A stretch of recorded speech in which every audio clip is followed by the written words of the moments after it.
Freedom for Women, a center serving abused and disadvantaged women and children as a brother. President Benigno S. Aquino III.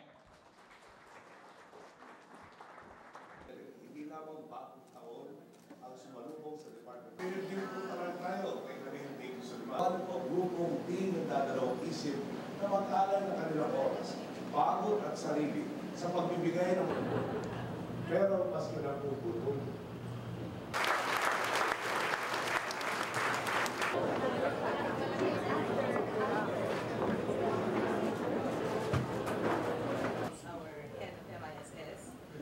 And we just want to show you this is what we call the situation.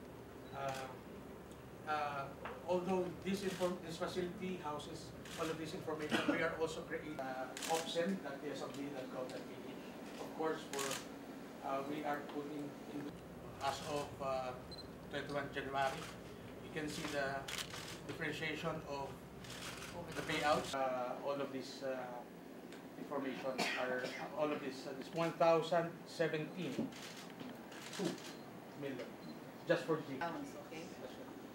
Well, also to support our technologies here, if we need to verify something to our field office.